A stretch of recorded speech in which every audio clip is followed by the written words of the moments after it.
so I went to school. I went to school for this. They really didn't care about us becoming engineers. They basically wanted just to fill quotas, like make sure people would come to their classes. We had a teacher tell me he was going to be good. Like 3 weeks later, he quit. We got another teacher. That teacher, he was basically making us study from the book and making us teach the class. He was always sitting there, oh, I don't get paid enough to be here with you guys and all this other stuff. Actually, he fell asleep on us one time on the chair. Really? We're like this, and he actually just dozed off and almost falls off the chair. The next one that came, he was pretty good. He was actually the main teacher that was showing everybody what was going on over there. But our luck, he went and got a job that he couldn't come to class. He couldn't teach, so we lost him. And Torres came to us and started asking questions. Do you know what this is? You know, we were looking at him like kindergarten's like, nothing. Right. I'm a superintendent, and my community room was empty. We didn't use it for anything. So what we did, I told Torres, we come here every week, 2 days a week. We come here. That's exactly what he did. He brought laptops for everybody.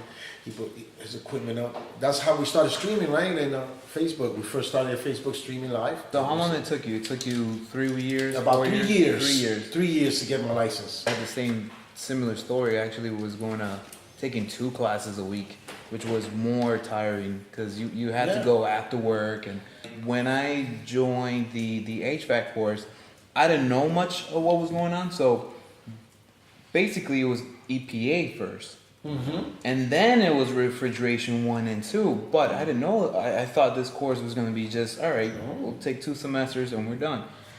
We had a great guy in the beginning. He now works for Goldman Sachs. He actually taught us from scratch. I mean, thermodynamic laws and science and all this stuff that like in high school you were like not even paying attention.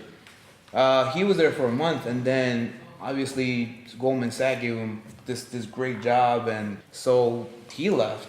And then we started getting like different teachers every week. Yeah. To the point where one was saying, don't worry about this, don't worry about that. You don't do this in real life, you don't do this in real life. So I actually stood for 1 semester, and on the second semester, they passed us automatically because of the situation. Right. So I actually I was cheating myself. Right. So I stopped going to that. Yeah. And I felt like I lost a couple of time there. One of my teachers was the same way. Throw the book to the side. You don't need it. When we first got there, we had like 40 people. And by the time I met Torres, we had, 8? Wow. 10 the most. And out of those 8, how many have passed? Out of the 8, 7. This industry is getting harder as it is because first, there's a lack of skills, like Torres always says, but our bosses are getting smarter.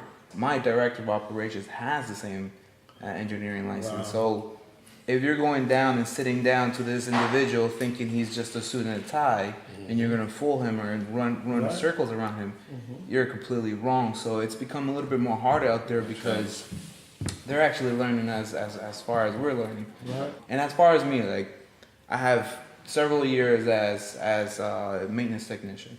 You know, you work with heat exchangers, you work with pumps, pressures, you work with all these very sophisticated systems. But when you're coming down into the most simplest component or appliance that you have in your own house, you're like, wow, you don't absolutely know much. Right. Because you only do with what you can in your building or in your area. But then there's hundreds of other stuff to do or other systems to work with. So I don't care about my license. I really don't care. That piece of paper, I could just throw it away. Right. No disrespect. I work hard for it. I understand for that. But if I don't know what's happening, that paper is meaningless. Right. If I have a driver's license and I've never drove before, I just have a driver's license. It's just a paper. True. If you come down here every Saturdays or you work with Torres every week and you feel like you're gaining that, you're little by little that paper is becoming worse. Look at the perfect example. What's the guy that won the Mike? Right. He went to school for something, science or something. Yeah. And he said, I couldn't get a job.